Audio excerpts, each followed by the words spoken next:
अच्छा, हम का क्या पढ़ रहे थे, कहाँ तक हो गया था हमारा, क्या चल रहा था? वाउचर पैड मंगवाया था, लेके आया हूँ।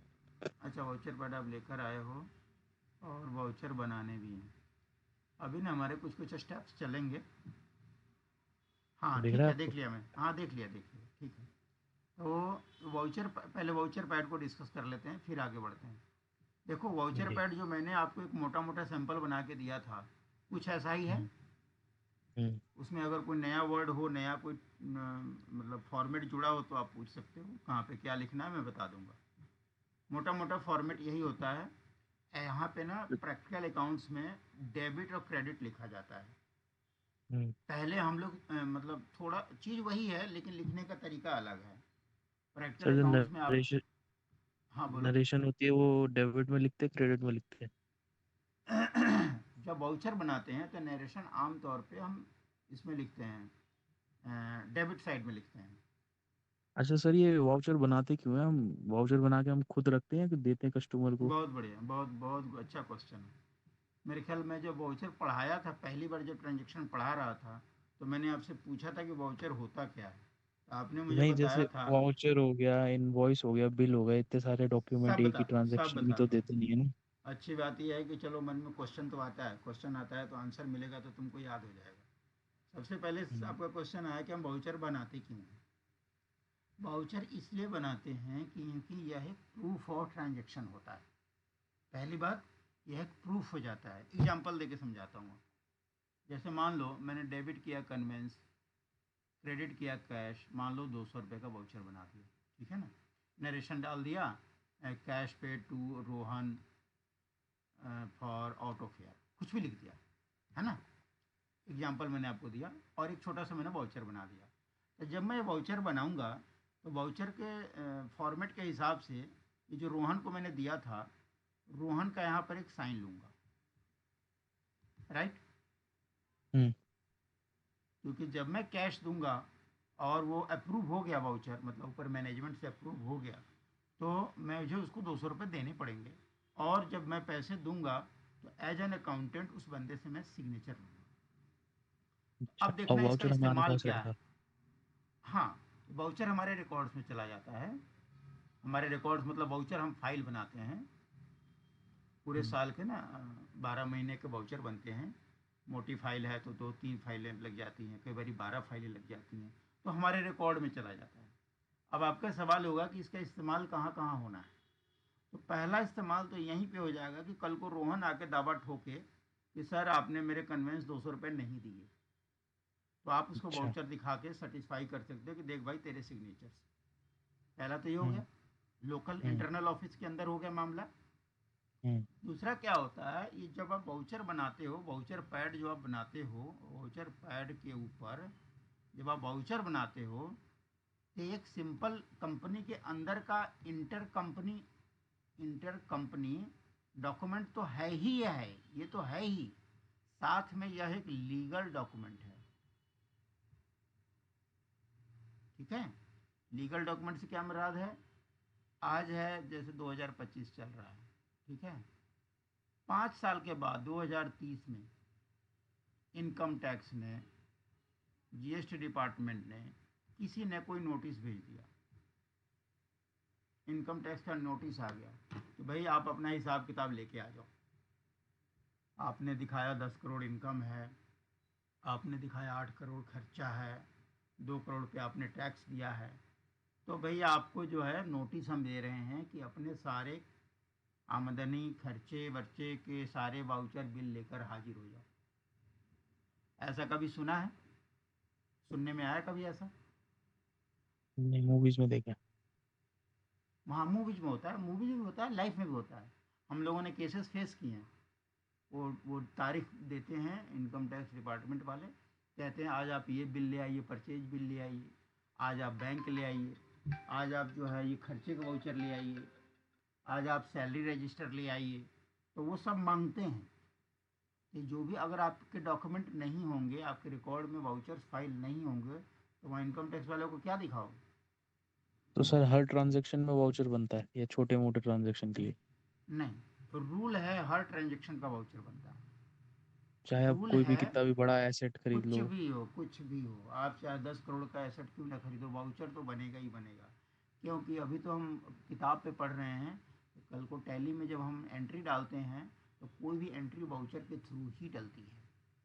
तो और सर मैनुअल के, हाँ बोलो। इनवॉइस वगैरह भी तो बनता है, इनवॉइस, बिल, वो रिसीट। सा हाँ, उस सब की एंट्री होती है, एक एक चीज़ की एंट्री होती है। जैसे पहले मैं वाउचर की बात करूं, वाउचर आपने जैसे कन्वेंस पैक बना दिया, इस वाउचर की तो भी सर एंट्री पड़ेगी टैली में। एक आप ही मान लो कोई, ट्रांजैक्शन की इतनी सारी डॉक्यूमेंट। ये अलग अलग ट्रांजेक्शन के अलग अलग डॉक्यूमेंट बनेंगे। जैसे कैश वाउचर है तो इसका एक वाउचर डल, एक तो वाउचर बनेगा, सबसे पहले वाउचर तो सबका बनेगा।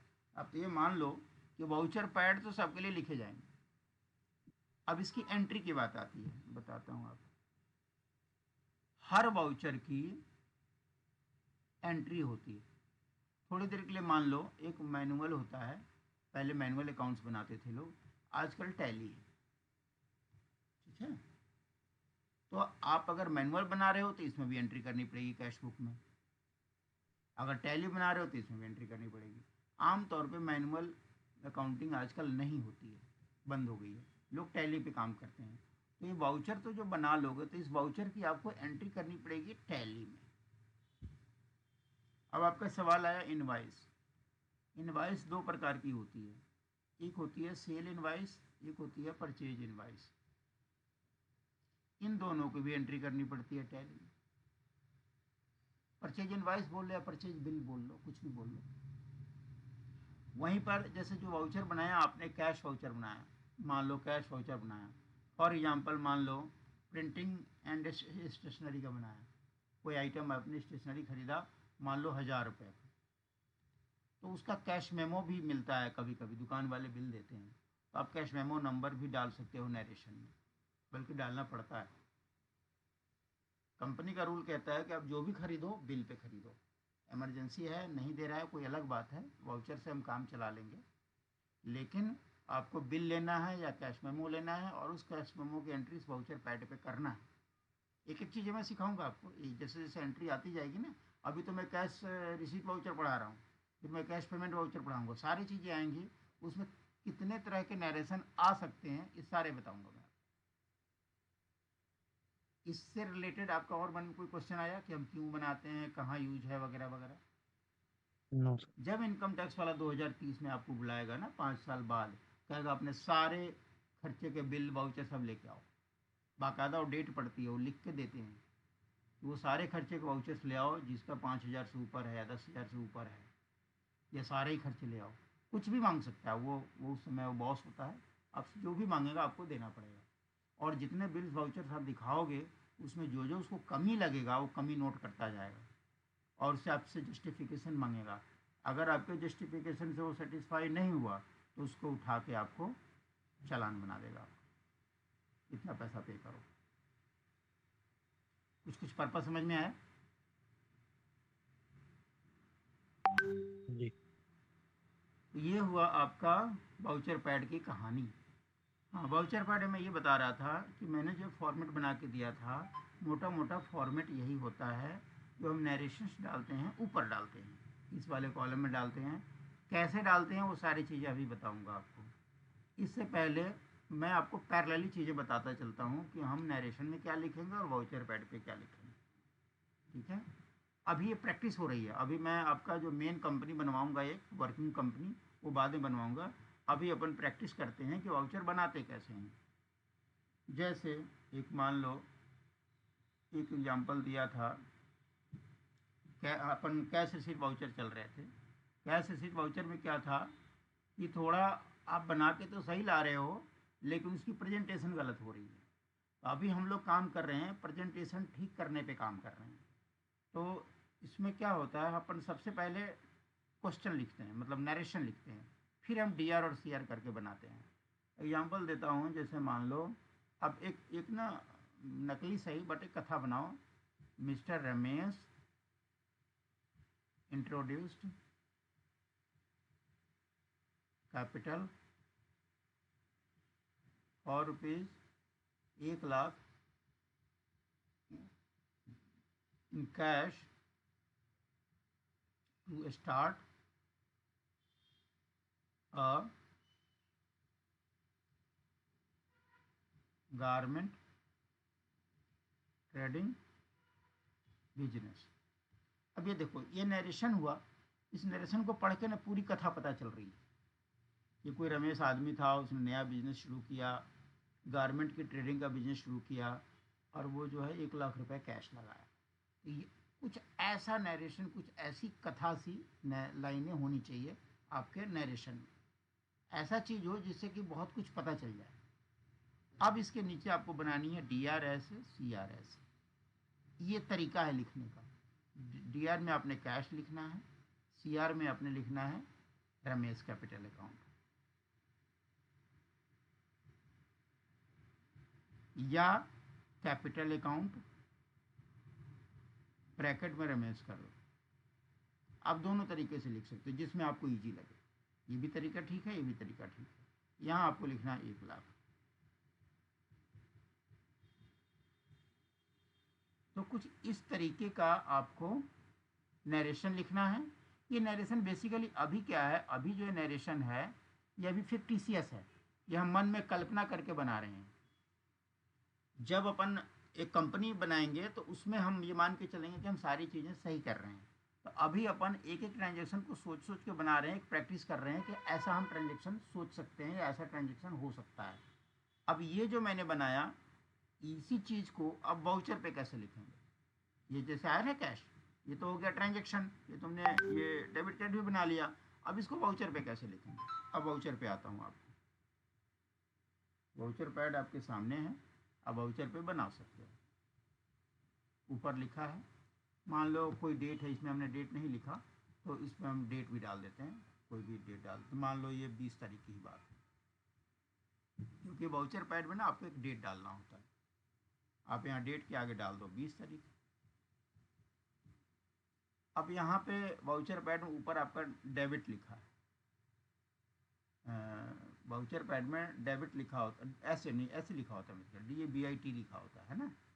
यहाँ आप लिख दो कैश अकाउंट, और यहाँ जो ऐसे अमाउंट का बना हुआ है कॉलम, इसमें डाल दो 1 लाख।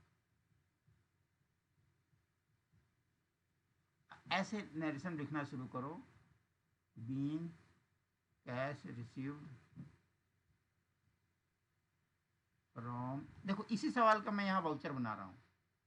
ये तो हमारी मतलब कल्पना है, ये तो हम फिक्टिशियस बना रहे हैं, स्टोरी बनाने की कोशिश कर रहे हैं प्रैक्टिस करने के लिए। जब इसी स्टोरी को जब हम वाउचर पे लिखेंगे, कैश वाउचर में बनाएंगे, तो कुछ वाउचर पैड पे ऐसा नरेशन लिखेंगे, from mister Ramesh for starting new garment trading business. ये आपने एक नरेशन बना दिया। ये जो वाउचर ऊपर लिखा होता है ना, वाउचर पैड के ऊपर, ये तो चलो मार्केट है, मार्केट से आपने खरीद लिया। इसमें एक चीज़ और देखोगे, यहाँ कहीं फर्म नेम लिखा होगा। हमारे वाउचर पैड पे लिखा है क्या? सबसे ऊपर। हाँ, कहीं भी लिखा होगा, वाउचर से नॉर्मली नीचे लिखा होता है, तो यहाँ फर्म नेम भी होता है। तो आप जो मैंने अब जैसे अभी आपको एग्जांपल दिया कि रमेश जो है एक गारमेंट ट्रेडिंग बिजनेस शुरू करना चाहता है, तो मान लो मैं यहाँ पर फर्म का नाम डाल देता हूँ रमेश गारमेंट्स। अब यही वाउचर पैड जब कंपनी खुद छपवाती है, किसी प्रिंटर को ऑर्डर देकर खुद छपवाती है, तो कंपनी अपना पूरा नाम लिखती है प्लस एड्रेस भी लिखती है वाउचर पैड पूरा। तो अब चूँकि मार्केट का है, मार्केट से वाउचर पैड आप लेकर आए हो और कंपनी ने अभी नहीं छपवाया, तो एक रबड़ स्टैम्प बना दिया जाता है, कंपनी का एड्रेस वाला रबड़ स्टैम्प यूज कर लेते हैं। छपवाया तो नहीं है, बट एक एड्रेस वाला रबड़ स्टैम्प यूज करके ठप्पा मार देते हैं कि ये कंपनी का वाउचर पैड है। और आप नरेशन बना रहे हो, कैश अकाउंट डेबिट साइड में हो गया, being cash received from mister Ramesh for starting new garment trading business, ये हो गया। अब आप क्या करते हो, इसी में आप टोटल मार देते हो। यहाँ ऐसे कुछ लाइन थी बीच की, इस बीच लाइन में आपका यहाँ क्रेडिट लिखा होता है, आप यहाँ लिखोगे कैपिटल अकाउंट रमेश। आप यहाँ 1 लाख डाल दोगे, फिर इन सब का टोटल ऐसे मार के नीचे भी एक लाइन होती है आपकी, जो जो मैंने फॉर्मेट बनाया था उसी फॉर्मेट पे आपका वाउचर पैड मिला है। ये वाउचर पैड आपको ऐसे भरना है। तो ऐसे ऐसे बनाओगे तो आपको वाउचर बनाने की प्रैक्टिस हो जाएगी, और कंपनियों में ऐसे ही बनता है, एग्जैक्ट यही चीज़ बनती है। बहुत सारे बच्चे होते हैं MBA करके आते हैं, कभी पूछो वाउचर बनाया आपने, उनको वाउचर देखा भी नहीं होता है। इसमें उनकी गलती नहीं होती, क्योंकि उन्होंने प्रैक्टिकल कभी करा ही नहीं। इसलिए जब वो कंपनी में आप जाओगे तो आपको ऐसे वाउचर बनाने पड़ेंगे। सर एक बार ये सिग्नेचर वाले बता दो किस किस के होंगे। कौन सा सिग्नेचर? हाँ, ये सबसे पहले तो मेरे ख्याल यहाँ पे आपको आता है 3 सिग्नेचर होते हैं। एक तो यहाँ पे होगा रिसीवर का सिग्नेचर होगा। आपके वाउचर पैड में देखो रिसीवर का सिग्नेचर है। जी। एक होता है अ, एक होता है अप्रूव। प्रिपेयरर। प्रिपेयरर अप्रूव लिखा लिखा। होगा या मेड बाय लिखा होगा। बोलो क्या लिखा है? अप्रूव्ड। नहीं, एक होता है अप्रूव्ड बाय। हाँ। दोनों में डिफरेंस समझा देता हूँ। प्रिपेयरर लिखा होता है या प्रिपेयर्ड बाय, ऐसा भी होता है, कुछ जगह लिखा होता है। आपकी इच्छा है, कुछ भी लिखवा सकते हो, छपवा सकते हो, रेडीमेड जो भी मिलता है। या मेड बाय, ये मतलब अकाउंटेंट का साइन होता है। जो बंदा वाउचर बना रहा है उसका मेड बाय हो जाएगा, ठीक है। और ये होता है अप्रूव्ड बाय। क्या? रिसीवर सिग्नेचर, ठीक है, वो तो दिख गया तुम्हें रिसीवर का। उससे लेफ्ट में देखो और क्या है, और लेफ्ट में, हाँ ये 2 हैं। क्या लिखा है, क्या क्या लिखा है पढ़ना जरा। अप्रूव्ड बाय और उसके नीचे सिग्नेचर। हाँ ठीक है। बस सिग्नेचर। हाँ समझ गया समझ गया समझ गया, ठीक है, वो हटा दो, मुझे दिख गया। उसने खाली अप्रूव्ड बाय लिखा है। इस फॉर्मेट में ये बता रहा है कि अप्रूव्ड बाय, ये मान लो उसका अकाउंटेंट का, जैसे आप मान लो यहाँ मान लो मेड बाय जमील हो गया फॉर एग्जांपल। मान लो जमील ने वाउचर बनाया, लेकिन जमील का जो बॉस है, बॉस मतलब उसका जो मैनेजर है, वो मान लो कोई वो है रहीम है फॉर एग्जांपल मान लो, तो यहाँ पर रहीम का साइन हो जाएगा। तो इसमें आपके वाउचर पैड में 2 ही दिया है, अप्रूव्ड बाय और रिसीव्ड बाय। कुछ जगह 3 भी मिलेंगे आपको, प्रिपेयर्ड बाई होगा या मेड बाई होगा। यहाँ पर अकाउंटेंट का साइन होता है, ये अप्रूवर का साइन होता है जो मैनेजर होता है या बॉस होता है, और ये रिसीवर का साइन होता है। कैश वाउचर में एक नियम और जान लो। कैश वाउचर का एक नियम और होता है, अगर आप 500 रुपये से ज़्यादा की पेमेंट करते हो तो आपको 1 रुपये का रेवेन्यू स्टैंप लगाना पड़ता है।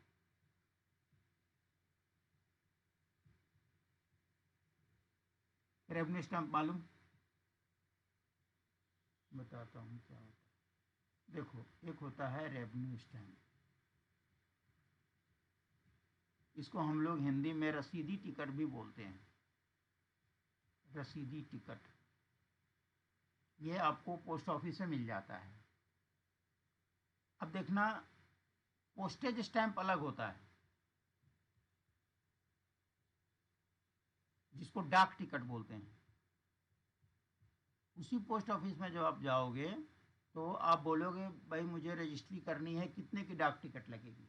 तो पुराने ज़माने में आपको याद हो था, हम लोग ना लिफाफे के ऊपर टिकटें चिपकाते थे। जैसे 40 रुपये का बोल दिया तो हम 40 रुपये की डाक टिकट खरीद के हम 40 रुपये की टिकट चिपकाते थे।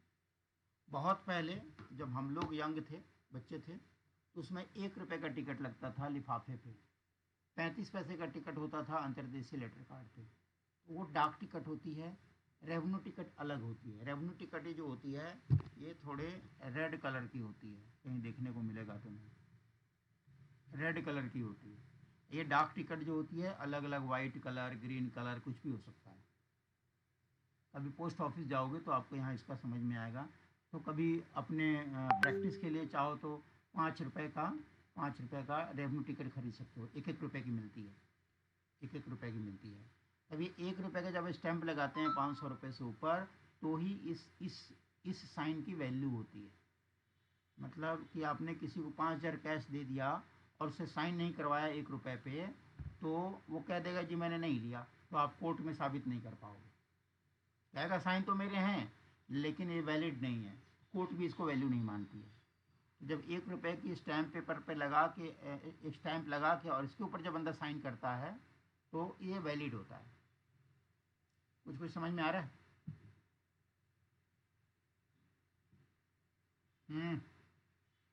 जब जी भी कैश पेमेंट 500 रुपये से ज़्यादा का होगा, तो जब हम सामने वाले का सिग्नेचर लेंगे तो उसमें 1 रुपये का रेवेन्यू स्टैम्प के ऊपर सिग्नेचर लिया जाए।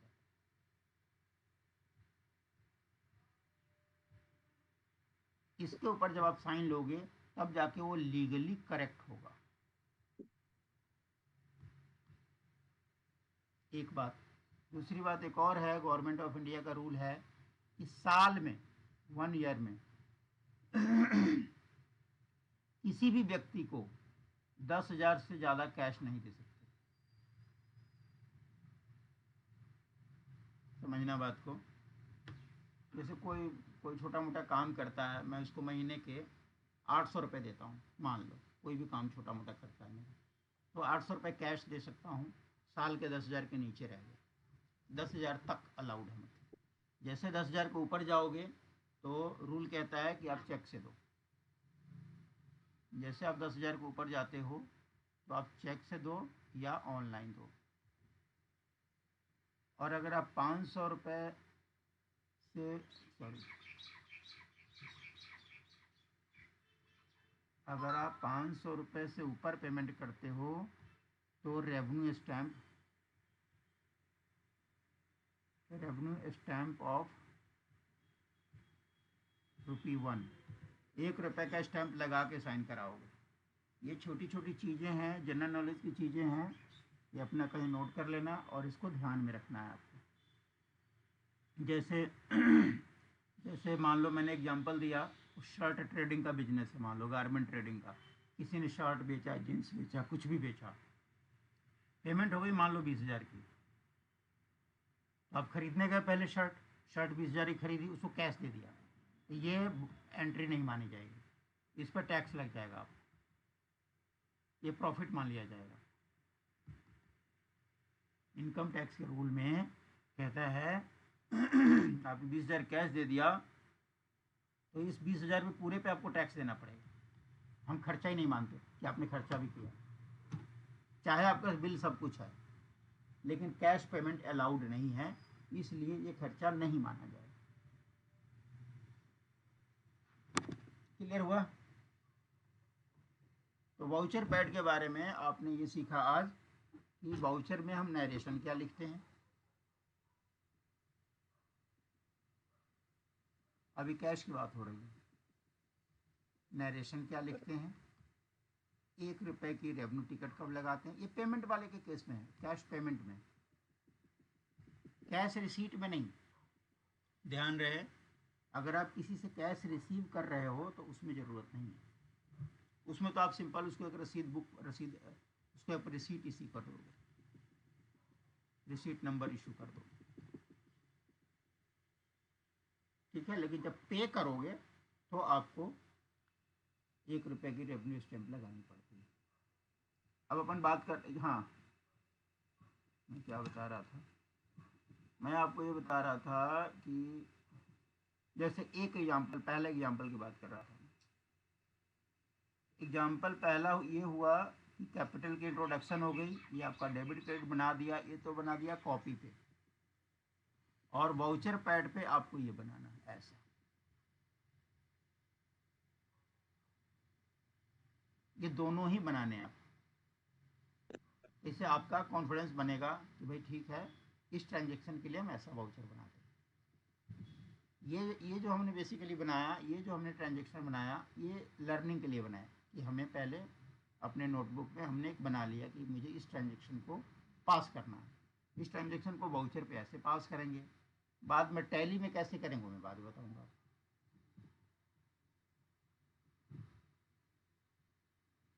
दूसरा, सर, अगर टैली में करेंगे तो इसको नोटबुक में नहीं करेंगे या इसमें भी करेंगे?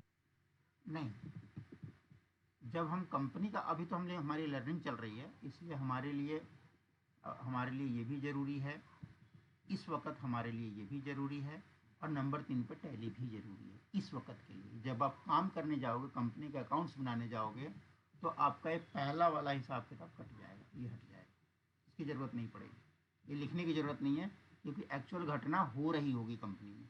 तो उस समय सीधे सीधे आपको वाउचर बनाया जाएगा। वाउचर बनाना मस्ट होगा, और वाउचर बना के फिर और उसका टैली में प्रूफ एक अलग प्रूफ एंट्री मांगे है इसका। प्रूफ मांगे उसका कि क्या गारंटी है तुम्हारा। जैसे आपने कहा ना इसमें स्टैंप लगाते तो हाँ, सॉफ्टवेयर में थोड़ी स्टैंप नहीं लगा पाएंगे। नहीं नहीं नहीं, बताता हूँ। ये तो कैश रिसीट वाउचर है, इसमें तो स्टैंप नहीं लगेगा। आपकी जो बुक्स बनती है, नहीं उसकी चलो मैं दोनों को रिलेट कर देता हूँ आपको।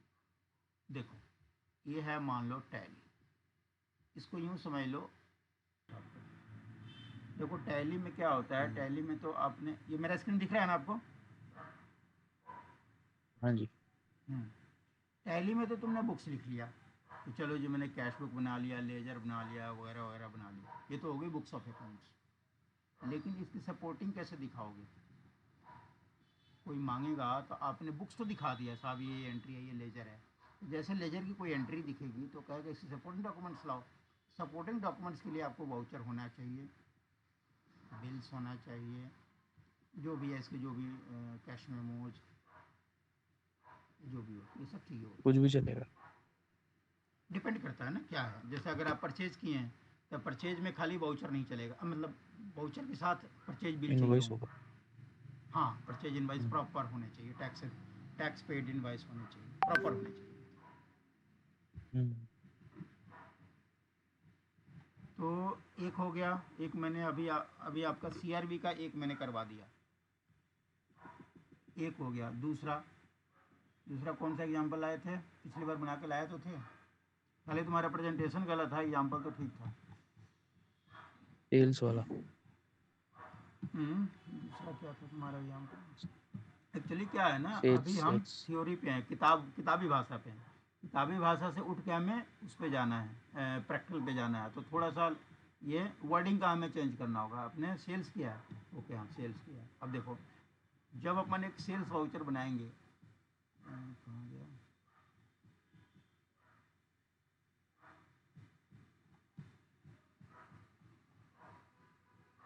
हाँ, अब देखो लिखना कैसे है सेल्स वाउचर को। कैश पे हम माल बेच रहे हैं, उसको लिखना कैसे है? इसमें हम लिखेंगे, अब ये मान के चल रहा हूँ सर मैं कि रमेश। हाँ बोलो। आपने कोई कभी बिजनेस स्टार्ट किया था पास्ट मैंने लाइफ में?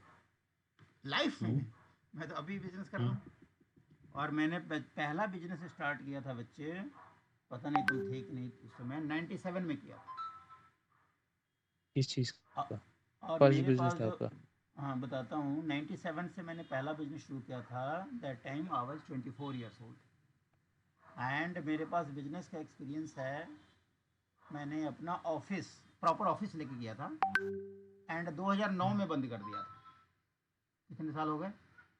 12 साल। 12 साल का मेरा अपना ऑफिस रन करने का एक्सपीरियंस है। उसके अलावे जो मेरा जो वैसे जो मेरा कंसल्टेंसी बिजनेस है वो तो जब से ही चल रहा है, जो मेरा मतलब विदाउट ऑफिस है, जैसे क्लाइंट साइट पे जाके काम कर टैक्सेशन लिया। वगैरह का? हाँ, या फिर अच्छा। क्लाइंट का डेटा अपने पास लेके आया, अपना काम कर लिया।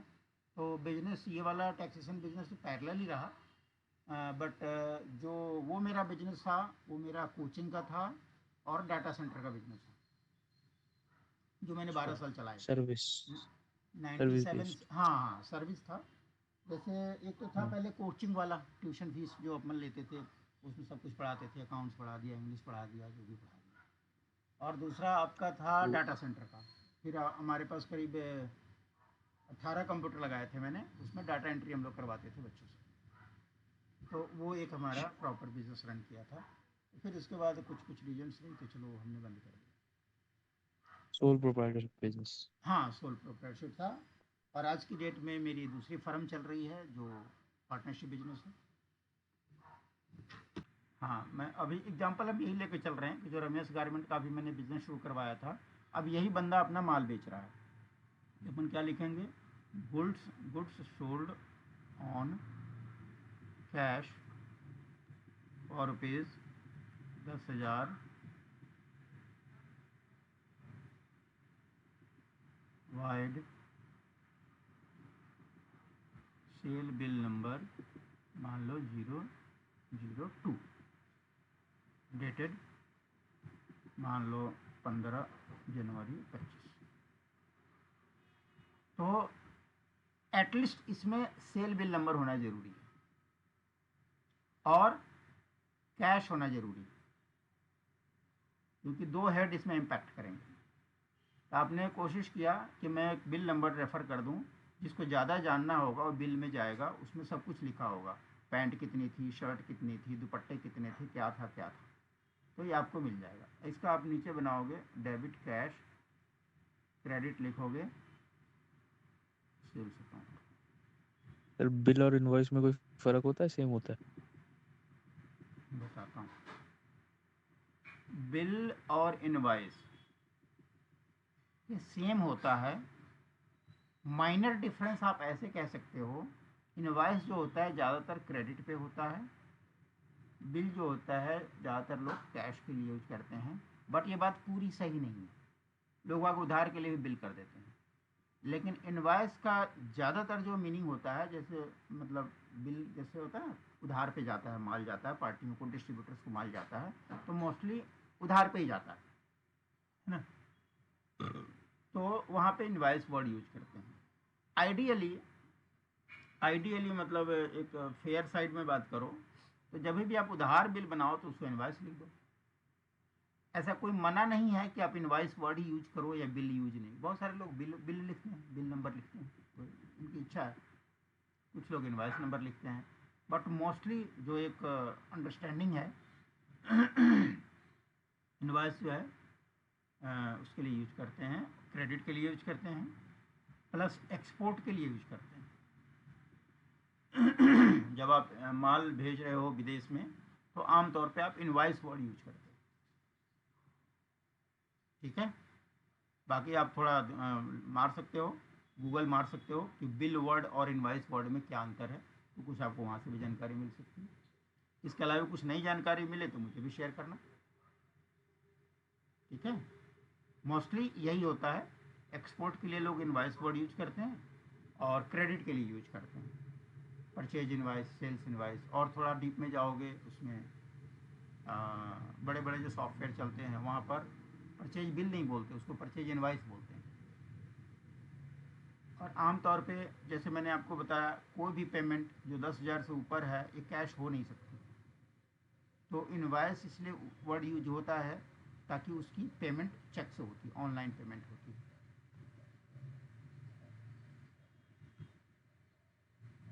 तो मोस्टली हम लोग सेल्स के लिए इनवॉइस वर्ड यूज करेंगे, परचेज के लिए परचेज बिल यूज करेंगे। अपनी पढ़ाई में हम लोग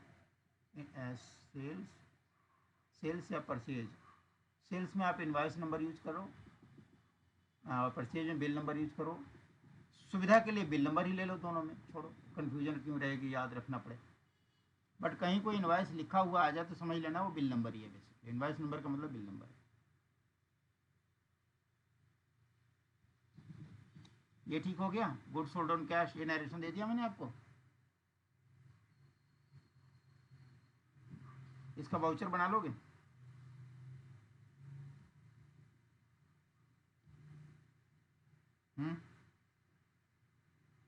एक बार बता दो आप। वाउचर पैड पे मैं बना के दिखाऊं या आप बना लोगे? सर आप दिखा दो एक बार और। अच्छा, जैसे ये वाला था, कैपिटल वाला था, ये था कैपिटल का वाउचर था, वाउचर पैड पे जो बनेगा। अब आप माल बेच रहे हो वाउचर पैड पे, इसका और बना के देता हूँ। वाउचर पैड पे तो सबसे पहले डेट है, आपने 15 तारीख डाल रखी है। यहाँ डेबिट हो गया, यहाँ अमाउंट हो गया। अब डेबिट कर दो कैश अकाउंट। ये कितने का माल बेचा था? 10,000 का। आप यहाँ पे लिख दो being goods sold on cash as per sale bill number 2। Date already यहाँ चढ़ गई।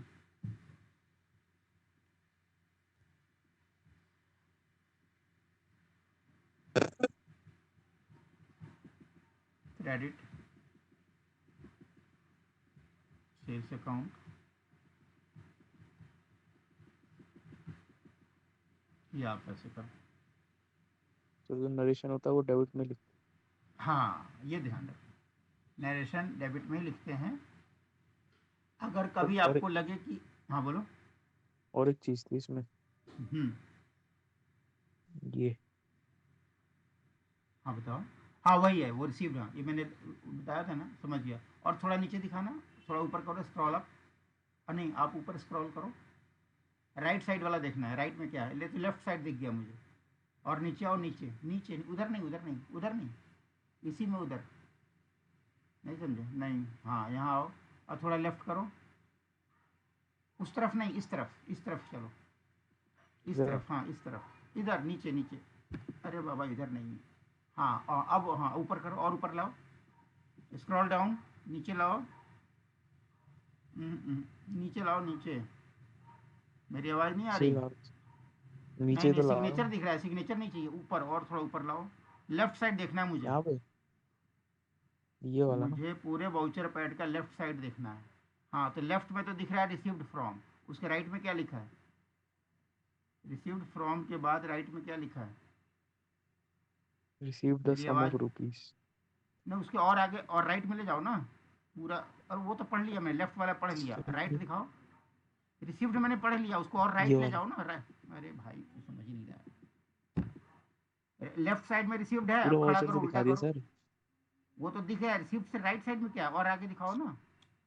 ये देखो आप पूरा इधर आ, वाउचर देख दिखा। देख, सुन सुन, मैं समझा, मैं पूछ रहा हूँ, इधर मेरा स्क्रीन देखो, मेरा स्क्रीन देखो। मैं फोटो हेलो, भेजता हूँ आपको।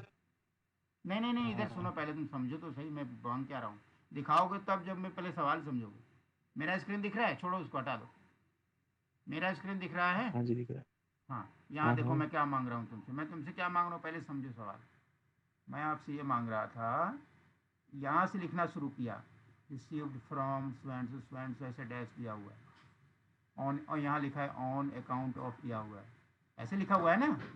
मैं आपसे ये हाँ वाला जी। हिस्सा देखने के लिए कह रहा हूँ, ये वाला हिस्सा दिखाने के लिए कह रहा हूँ। अब समझ में आया? आप जो मुझे अच्छा दिखा उसके रहे हो, नीचे कुछ आप नहीं मुझे लिखा हुआ। यहाँ तक तो मुझे दिखा रहे थे, ये वाला हिस्सा नहीं दिखा रहे हम्म। थे, मैं आपको ये वाला हिस्सा दिखाने के लिए कह रहा हूँ, दिखाओ जरा, और कुछ नहीं लिखा हुआ। दिखाओ। हाँ ठीक है, हो गया, मुझे एंड दिख गया ना, ठीक है, हो गया, हटा दो, हटा दो, ठीक है। हाँ, ये होता है, ये इसका इस्तेमाल तब होता है जब आप यहाँ पर, ये मैंने बताया था उस दिन आपको, बता देता हूँ कहाँ बताया था, अरे क्या हो, हाँ ये देखो, ये पढ़ाया था मैंने। जब मैं कह रहा था, जब आप किसी को कन्वेंस के लिए 200 रुपये दे रहे थे, तो यहाँ पर रिसीवर का सिग्नेचर था, ठीक है, यहाँ भी होता है और यहाँ भी लिखे होते हैं, ये received with thanks from a sum of rupees, यही लाइन जो अभी आप मुझे दिखा रहे थे यहाँ पे होता है। ऑन अकाउंट ऑफ भी लिखा था यहाँ पे, ऑन अकाउंट ऑफ लिखा था, ऑन अकाउंट ऑफ की जगह क्या लिख देता, कन्वेंस। ये बंदा वो बंदा भरता है जो पैसा रिसीव करता है, उसने यहाँ तो साइन कर दिया, यहाँ तो मान लो कोई सुरेश नाम का बंदा था, क्या नाम था बंदा, सोहन था, यहाँ तो सोहन ने साइन कर दिया। यही सोहन चाहे, यही सोहन चाहे तो यहाँ वो लिखेगा रिसीव्ड विथ थैंक्स फ्रॉम, और यहाँ जो फ्रॉम होता है ना, फ्रॉम की जगह पे कंपनी का नाम हो जाता है, फ्रॉम होगा ना, तो ये कंपनी का नाम है, मान लो रमेश गारमेंट्स, यहाँ लिखा होता है रिसीव्ड विथ थैंक्स, लिखा है ना, थैंक्स फ्रॉम रमेश गारमेंट, छपा होता है बेसिकली, तो चाहे तो हाथ से लिख सकता है, सम ऑफ रुपीज़, मान लो 200 रुपये, ऑन अकाउंट ऑफ जहाँ पर लिखा है वहाँ कन्वेंस लिख देगा कि मैं इनसे जो पैसे ले रहा हूँ कन्वेंस के लिए ले रहा हूँ। देखो ऐसा, उसको, इसको कब लिखने की ज़रूरत पड़ सकती है, एक सिचुएशन सोचो, कई बार ऐसा होता है, आपने जब किसी को पैसे देते हो तो उसको बोलते हो भाई ये 200 रुपये लिख दे, तो कहते भाई पहले साइन कर। ऐसा इसलिए होता है क्योंकि कई बार टाइम की भी कमी होती है, जल्दी जल्दी होता है, जल्दी जल्दी पेमेंट करो, जल्दी जल्दी माल जाना है। तो आप क्या करते हो, अपने आप को सेफ रखने के लिए उस बंदे का सिग्नेचर ज़रूरी है, तो आप कहते हो भाई वाउचर पे साइन कर दो। तो कहता है भाई कुछ वाउचर लिख तो ले, मैं ब्लैंक वाउचर क्यों साइन करवा रहे हो। तो आप टेम्प्रेरी क्या करते हो, 200 रुपये लिख के साइन करा देते हो। अब ये बंदा सोहन जो है, ये मान लो कोई पढ़ा लिखा अकाउंटेंट ही आदमी तुम्हें मिल गया, तो इसकी तो नज़र रहेगी बंदा कुछ गलत ना भर ले मेरे से, 200 का 2000 ना कर ले, ये तो खाली अमाउंट पे साइन करवा रहा है। तो यहाँ पे आएगा, लिखेगा सम ऑफ रुपीज़ 500 ओनली लिखेगा, और ऑन अकाउंट ऑफ कन्वेंस लिख देगा। और यहाँ यहाँ पे भी साइन का ऑप्शन होता है, कुछ जगह पे नहीं, यहाँ पे भी साइन का ऑप्शन होता है कुछ वाउचर पैड्स, तो यहाँ भी वो साइन कर सकता है। कुछ जगह इधर होता है, कुछ जगह इधर भी होता है, डिपेंड करता है, छपाई के ऊपर डिपेंड करता है। तो उस केस में ये यहाँ पे बना दिया गया है कि वो बंदा चाहे तो यहाँ पर अपना कन्वेंस लिख के साइन करके ले। आपके पास मान लो टाइम अभी नहीं है बनाने का वाउचर, इतना लिखने का टाइम नहीं है, क्योंकि जब बिजनेस होता है तो उसमें ना बिल्कुल भी, जिसमें माल जाना होता है, बंदे को होश नहीं होता, टाइम नहीं होता, और फटाफट बंदे को पैसे देने होते हैं। तो कई बार आप सोचते हो चलो यार वाउचर में बाद में बना लूँगा, भर लूँगा, अभी मैं पेमेंट पे साइन करवा लेता हूँ। ये उसके लिए बना होता है। क्लियर हुआ? वो पेमेंट के केस के लिए।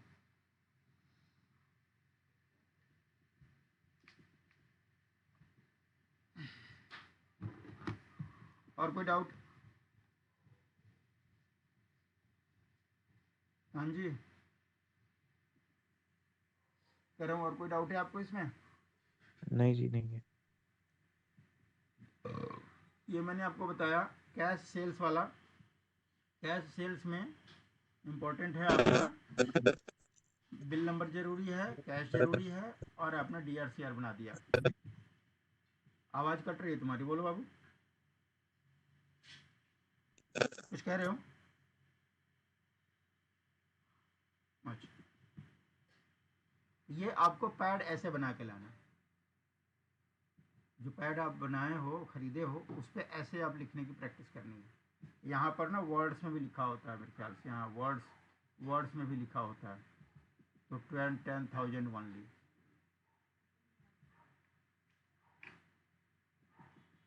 ये भी लिखना होता है, ताकि कोई 10,000 को 20,000 ना कर ले, 10,000 को कोई 40,000 ना कर ले, इस तरीके से। तीसरा एग्जाम्पल क्या था आपका? तीसरा एग्जाम्पल कुछ बना के लाए थे ना पिछली बार। एग्जाम्पल तुम्हारा सही था, खाली प्रेजेंटेशन गलत था। हाँ, ये गुड सोल्ड का कर दिया, सेल कैश का हो गया। आगे क्या है? कैश टू कैपिटल मैंने करा दिया। तीसरा क्या है? कैश टू डेटर है, हाँ, डेटर से कैश रिसीव किया।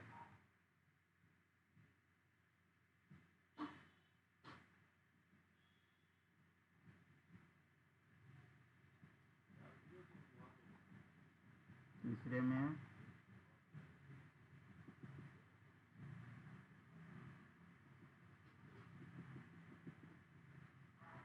कैश रिसीव रुपीज़ मान लो 5,000 फ्रॉम मेसर्स XYZ, ब्रैकेट में अपडेटर लिख दो, अगेंस्ट आउटस्टैंडिंग बिल्स। ये सवाल हो गया तुम्हारा, और ये लिखने का तरीका हो गया। आप खाली कैश टू डेटर कर दोगे, वो तो एक एंट्री हो गई, लेकिन एक छोटी सी 1 लाइन स्टोरी आपने बना दी। XYZ जो डेटर था मेरा, उसने पुराने, उसके ऊपर बकाया थे, आउटस्टैंडिंग बिल्स मतलब पुराने बिलों का बकाया था, उसका उसने ऑन अकाउंट 5,000 रुपये पे किया, डेबिट क्रेडिट।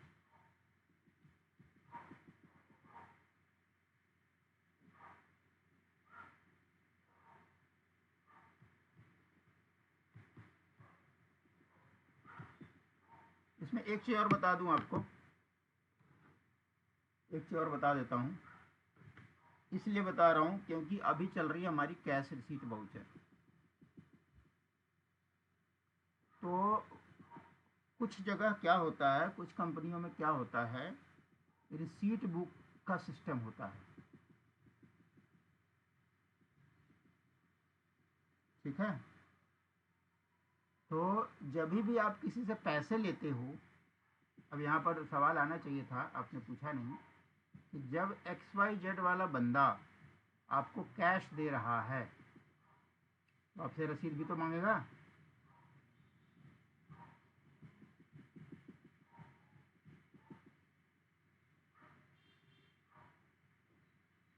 सही।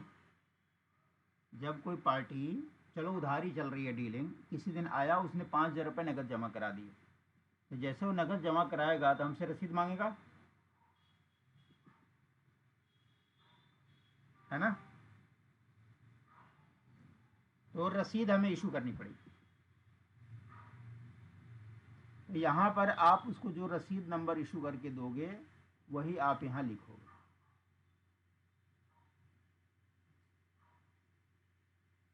आपके मन में सवाल आएगा कि सर क्या रसीद भी इशू करना है और वाउचर भी बनाना है,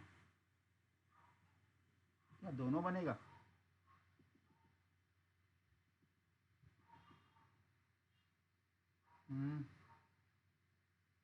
बताओ जी, आपके हिसाब से क्या होना चाहिए?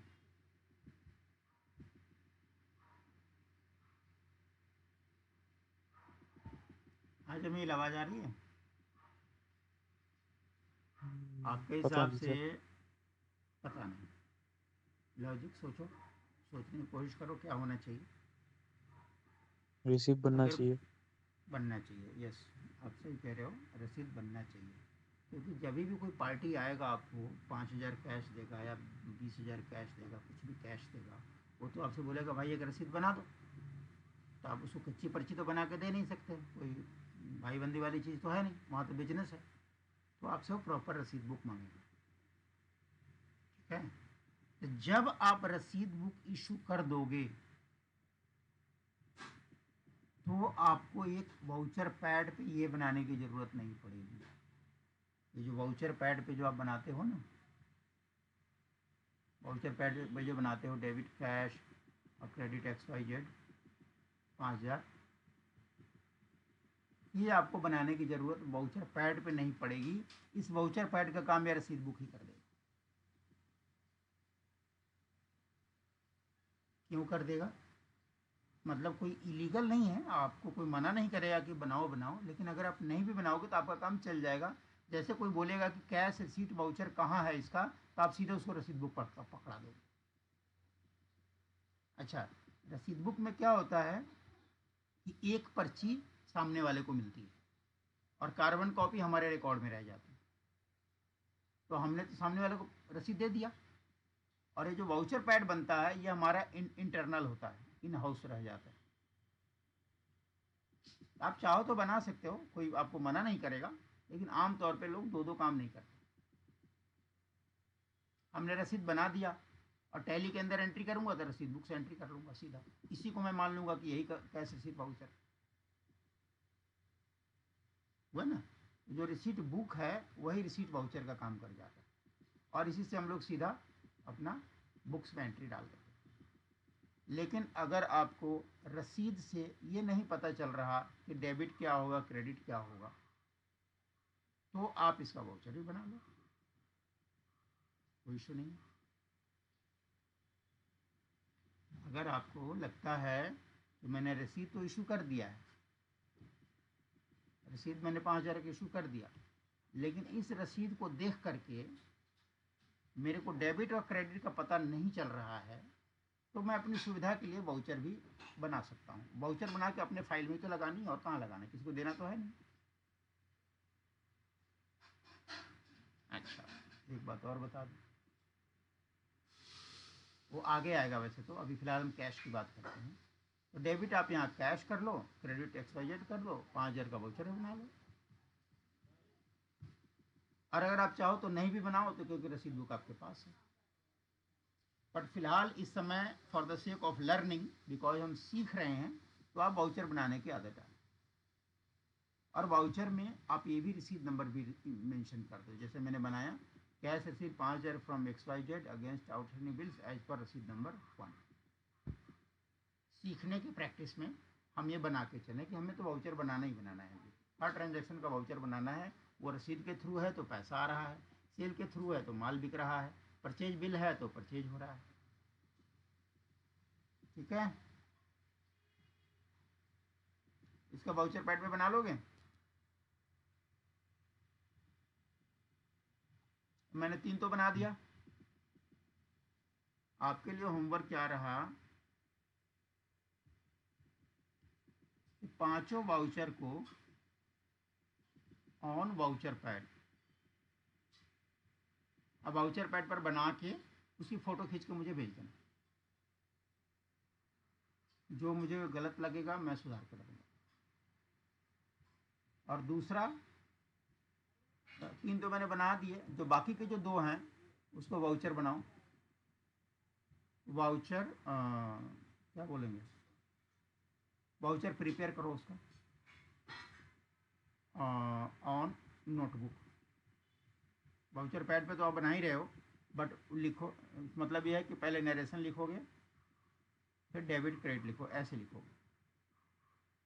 अब ग्रेजुअली क्या है, नोट करा होगा तुमने, ग्रेजुअली क्या था, आप मुझे ऐसे बताते थे, cash to sale, purchase to party, और एक्स अमाउंट लिख दिया।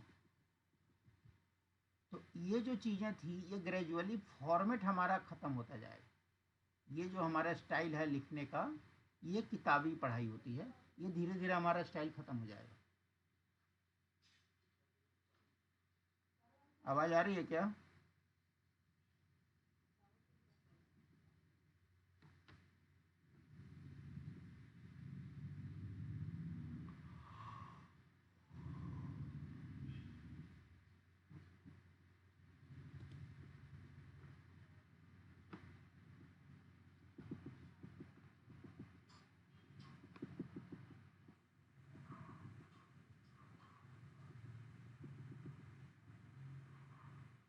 मैं कह रहा हूँ, मेरी आवाज़ आ रही है आपको? जी। मैं कह रहा था, जैसे जैसे हमारी जो बेसिक पढ़ाई थी, जो आपके किताबों में चलती है, जो आप करते भी थे, शॉर्टकट जो हम एंट्रियाँ डालते थे, cash to sale, purchase to party वगैरह, ऐसे जो पार्टी डालते थे, चीज़ें वही हैं, लेकिन उसका प्रेजेंटेशन का तरीका बदल गया। एंड ऑफ द डे जो हमारा जो टारगेट होता है, वाउचर पैड बनाते हैं, वाउचर पैड के ऊपर जब वाउचर बनाते हैं तो हमारा वो फाइनल तरीका होता है, वो आपका सोर्स डॉक्यूमेंट, लीगल डॉक्यूमेंट बन जाता है, वही आपके रिकॉर्ड में रहता है, वही कल को गवर्नमेंट डिपार्टमेंट हमसे मांगते हैं तो हमें वही दिखाना पड़ता है। इसलिए वाउचर पैड का प्रॉपर होना ज़रूरी है, उसमें कोई कटिंग नहीं होना चाहिए, प्रॉपर अप्रूवल होना चाहिए। मतलब वाउचर पैड पे इम्पोर्टेंट क्या है, नो कटिंग, कटिंग नहीं होना चाहिए, उसमें नरेशन साफ होना चाहिए,